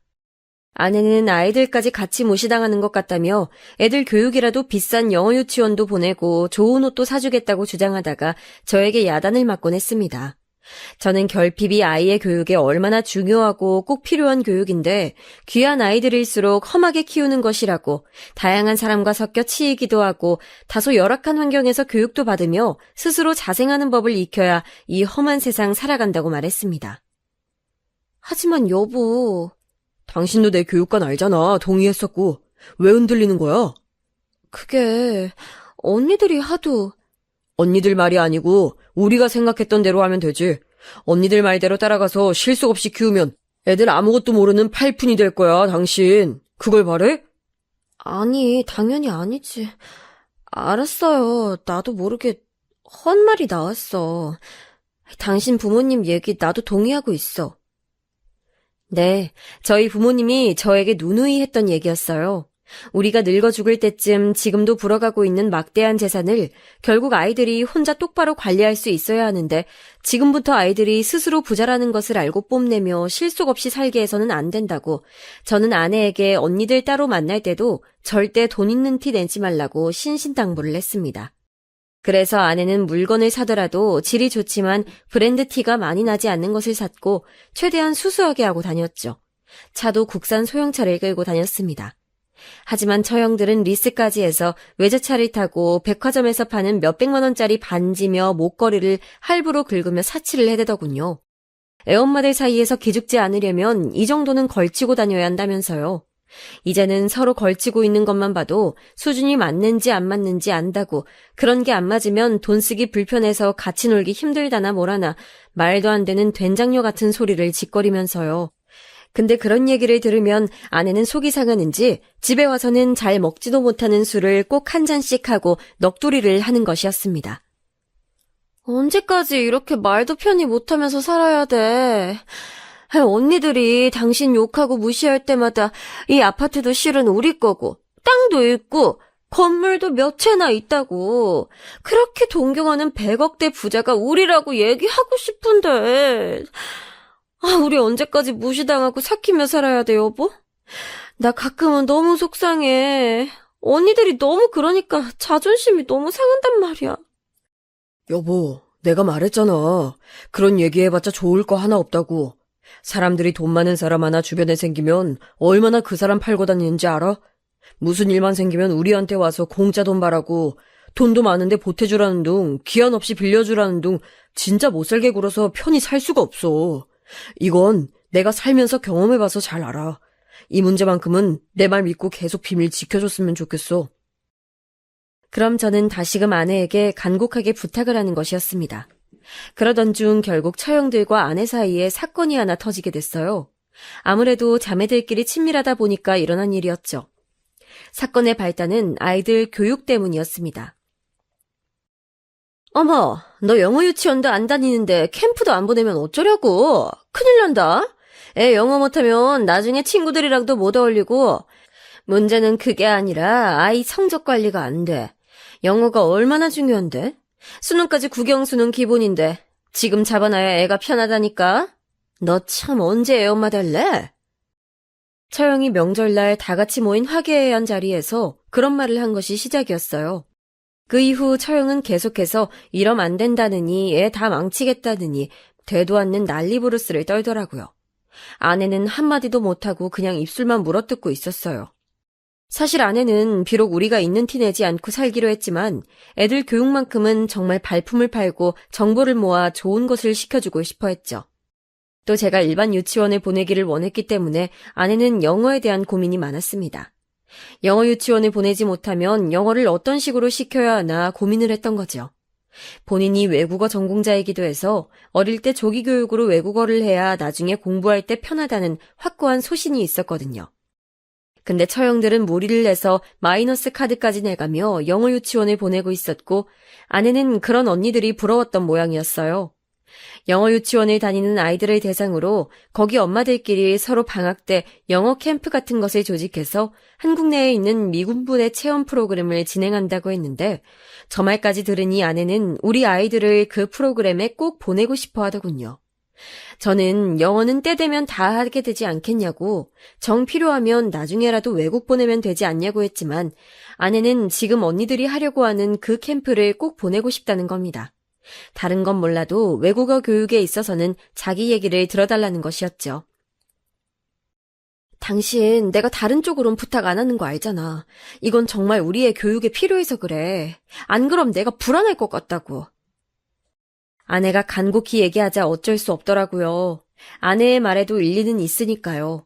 저는 처형들이 의아해할 것 같아 마음에 걸렸지만 아내가 너무 강력하게 주장을 해서 정 그러면 알겠다고 보내라고 했죠.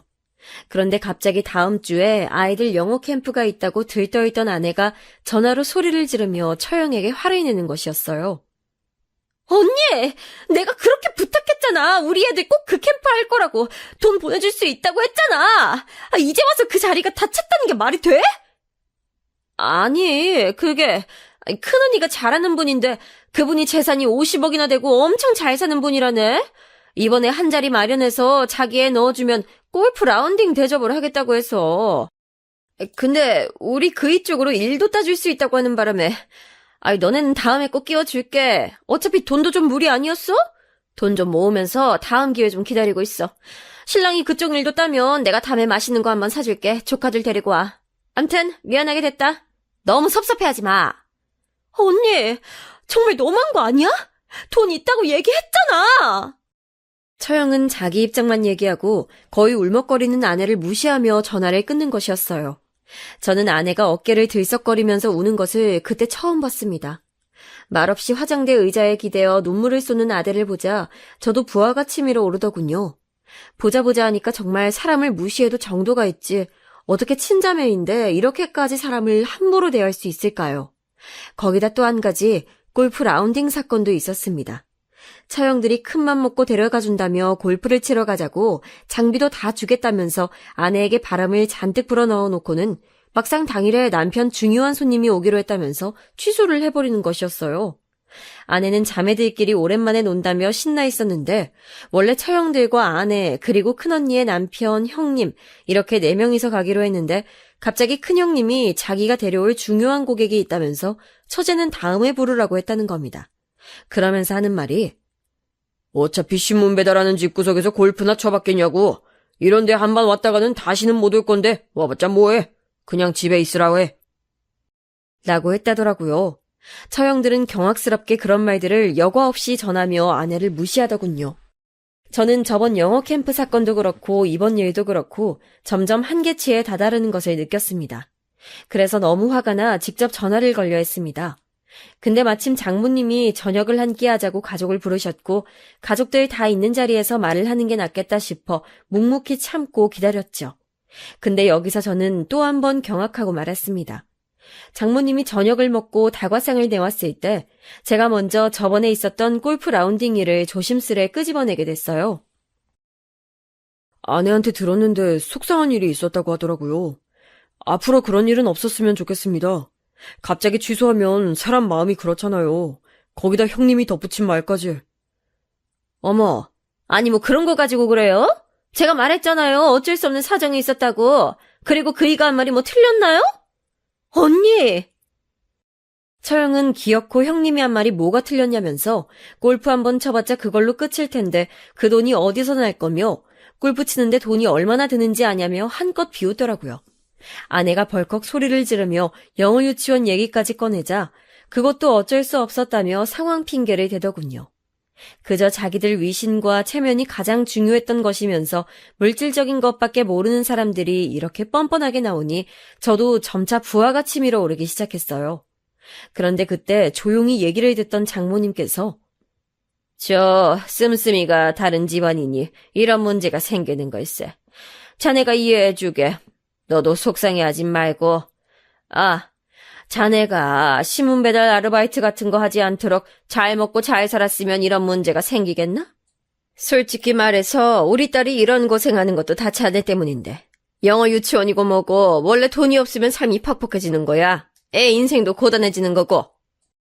그러면서 장모님은 제가 능력이 없어 승진도 못하고 자기에게 했던 약속과 달리 잘 살고 있지 못하는 형편을 탁 꼬집으며 다 제 탓이라고 하더군요. 결국 마지막 화살은 제게로 돌아왔습니다. 내 능력 탓, 우리 집안 탓, 세상 탓. 이 집안의 모두가 저를 그렇게 무능력하고 돈도 없는 버러지로 바라보고 있었고 거짓 취급을 하고 있었어요. 거기다 큰형님은 이렇게 말하더라고요.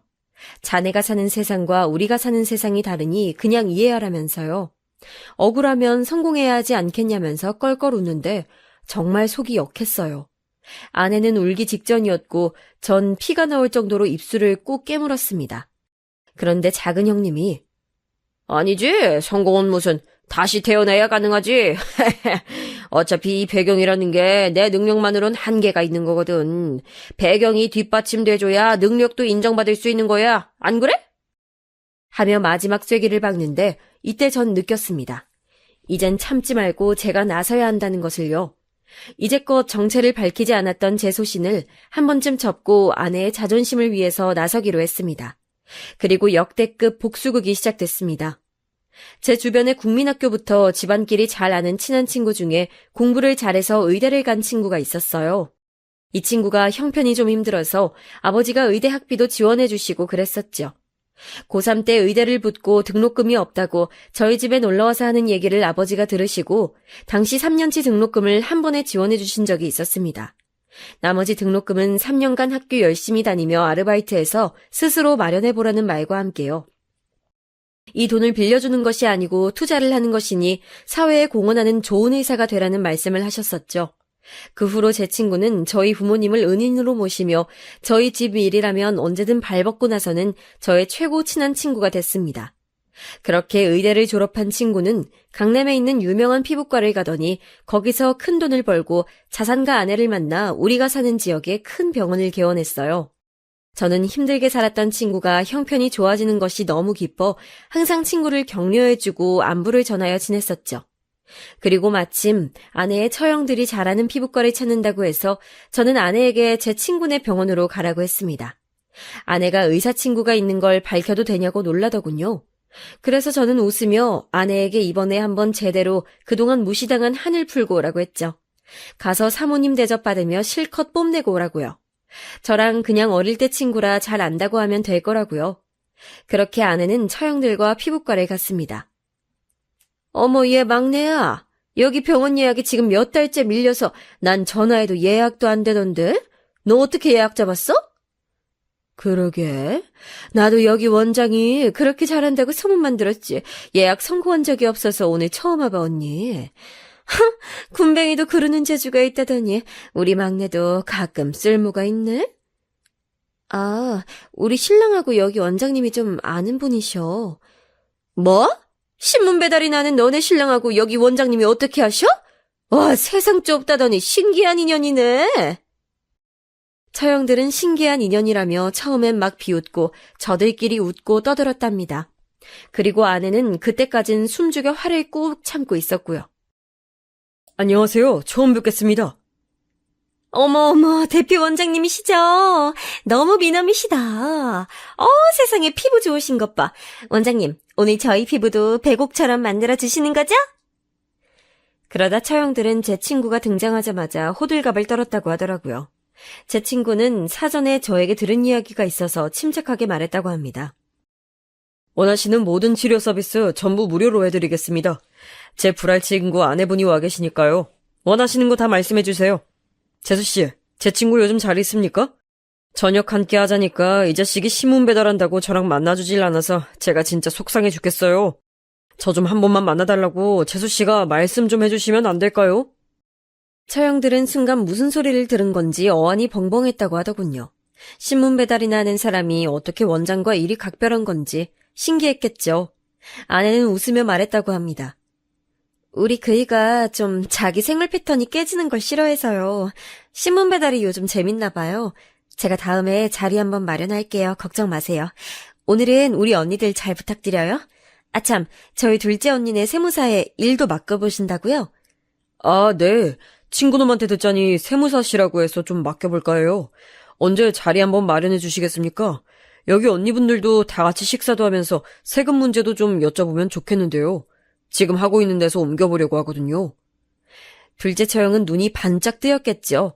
이렇게 큰 유명병원에 일을 따낼 수 있다면 정말 큰 건이니까요. 그렇게 제 친구 때문에 저는 한동안 집안 행사 때도 항상 우리 부부를 무시하며 자기들끼리만 말을 섞던 형님들과 오랜만에 식사를 하게 됐습니다. 이때까지만 해도 자신들이 그렇게 우러러보는 의사인 제 친구와 제가 어떤 관계인지 미심쩍어하는 반응이더라고요. 저는 점점 더 재밌어졌어요.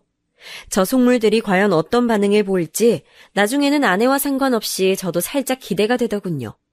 약속 장소는 일식집으로 우리 부부는 즐거운 마음을 안고 도착했습니다. 아내도 저번 피부과에서 언니들이 놀라워하고 주눅 들어하는 것이 통쾌했다면서 콧노래를 부르더군요. 드르륵 도착해서 문을 열자 큰 처형네 부부와 둘째 처형네 부부가 벌써 와 있더군요. 제 친구에게 선물할 고급 와인도 들고 왔더라고요. 사실 제 친구는 소주파인데 저는 속으로 웃었습니다. 인사를 나누고 자리에 앉자마자 질문이 쏟아지더군요. 오랜만이야, 동서. 그런데 의외의 인맥이네. 저 병원 되게 유명하고 요즘 핫한 곳인데 자네가 어떻게 하나? 아이, 그러게 말이야. 우리 회사에서도 자산 설계하시라고 몇 번이나 연락을 해도 원장님이 하도 바빠서 통화 한 번 안 되던 곳인데 자네랑 어떻게 알아? 저는 태연하게 웃으면서 말했습니다. 아, 어릴 때부터 저를 많이 도와준 친구예요. 요즘 저 신문 배달하는 것도 도와주고 참 좋은 친구죠. 사람 형편 따라 가리지 않고 항상 잘해준답니다. 와, 역시 진짜 귀족이구만.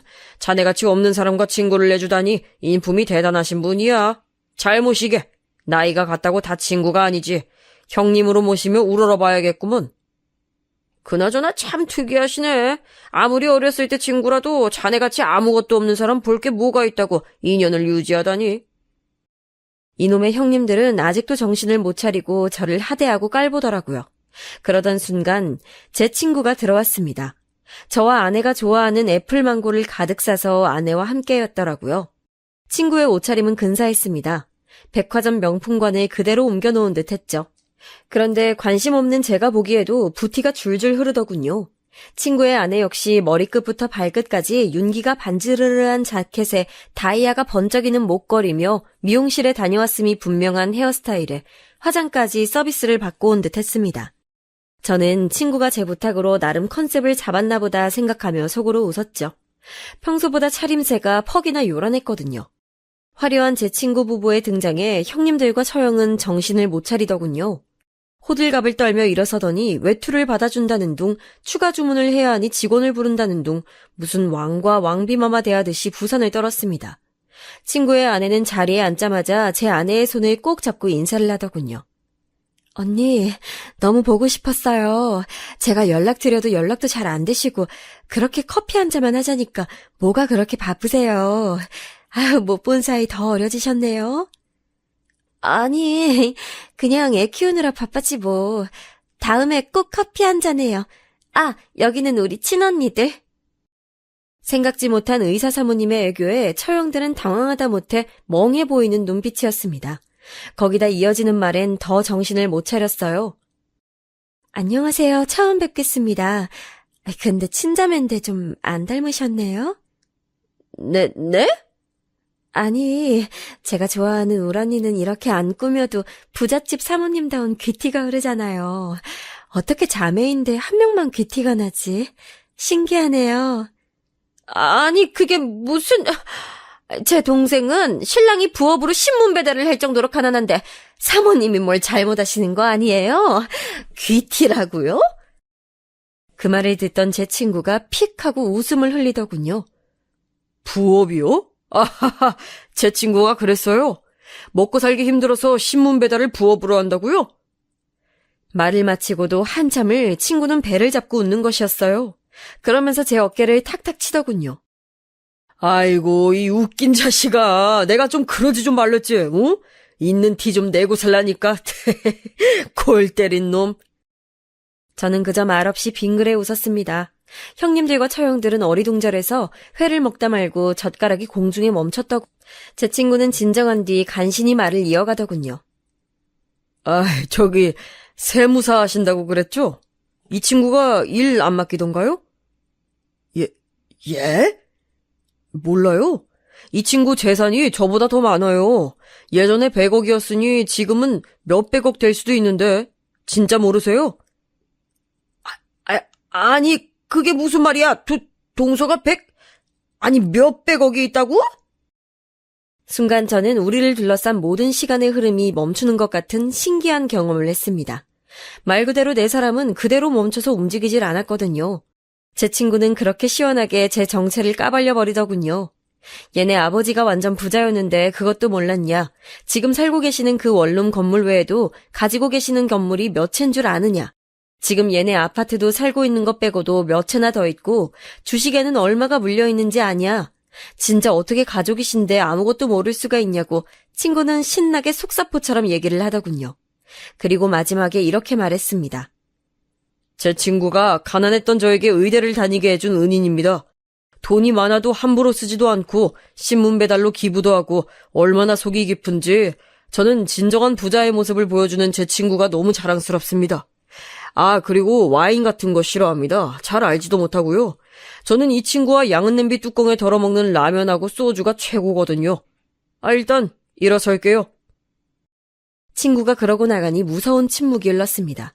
그 자리에서 형님들은 갑자기 자세를 고쳐 앉더군요. 우습게도 그렇게 공손한 자세는 그분들을 난 후 처음이었습니다. 동서, 그동안의 무례를 용서해주게나. 우리가 미안하네, 어? 우리가 너무 자네 마음을 상하게 했어, 그치? 그렇게 더듬거리는 큰형님의 셔츠가 땀으로 흠뻑 젖었더군요. 하지만 오히려 비굴한 눈빛이 더 역겹게만 느껴졌습니다. 아니 솔직히 말해 속은 시원했지만 막상 또 일이 나오니 헛웃음이 나오더라고요. 그래. 동서 우리가 미안해. 제발 사과를 받아주게나. 왜 진작 얘기를 하지 그랬어? 작은 형님 역시 비굴하게 저에게 빌다시피 사과를 하더군요. 저는 가볍게 웃으며 형님들께 말했습니다. 얘기를 하면 달라지나요? 그동안 저를 발가락에 낀 때처럼 무시하시더니 어떻게 생각이 좀 바뀌셨습니까? 진짜 부자는 어떻다고요? 직접 눈앞에서 보시니 어때 보입니까? 형님들, 이재용도요. 국산 차도 끌고 다니고 1,000원짜리 립밤도 발라요. 형님들이 부자라 생각하는 사람들 다 속빈 강정입니다. 제발 실속 좀 차리면서 함부로 남 판단하지 마시고 정신 똑바로 차리고 사세요. 그렇게 저의 통쾌한 복수극은 끝이 났습니다. 사실 복수랄 것도 없었지만 그날 이후 아내는 이제 언니들이 자기 말을 귀담아 듣고 어떻게 그렇게 부자랑 결혼을 했냐고 부러워한다며 좋으면서도 그렇게 태도가 바뀐 것이 씁쓸하다고 말했죠. 저는 그러거나 말거나 우리만 예전처럼 소신 있게 살면 되는 거라고 말했습니다. 그 후로 형님들은 같이 골프를 가자, 제발 우리한테 세금 계산 좀 맡겨라 한동안 질척거리더니 제가 단호하게 계속 거절하자 단념하셨는지 요즘 연락이 뜸하더군요. 거기다 이어서 장모님까지요. 장모님도 이 소식을 들으셨는지 갑자기 용돈 달라며 연락이 오시는데 참 그렇습니다. 제 얘기 어떠셨나요? 통쾌하셨나요? 제 사연 들으시는 여러분들도 혹시 옷차림이나 눈에 보이는 집이나 차로 무시당하신 적이 있으시겠죠? 단언컨대 그 사람은 어차피 인생에서 필요 없는 사람이니 그런 사람 말고 있는 그대로의 나라는 사람의 가치를 알아봐주는 사람들을 곁에 두시길 바랍니다. 짧다면 짧고 길다면 긴 인생길인데 괜히 의미 없는 사람들에게 에너지 쓸 필요가 있겠어요? 저는 앞으로도 새벽에 열심히 신문 배달을 하며 제가 정직하게 땀 흘려 번 돈의 가치를 몸에 새기며 사회에 도움이 되고 우리 아이들에게 올바른 삶의 길을 보여줄 수 있는 사람이 될 수 있도록 노력할 거예요. 여러분들도 저처럼 기부하시고 운동도 할 수 있는 소소한 일거리 한번 찾아보시면 어떨까요? 아직은 한겨울이지만 언젠가 봄이 올 것 같습니다. 흔히 인생을 빗대어 겨울이 지나야 봄이 온다고 하잖아요. 저에게도 힘든 시기가 있었지만 잘 지나고 나니 다시 마음이 봄으로 돌아왔네요.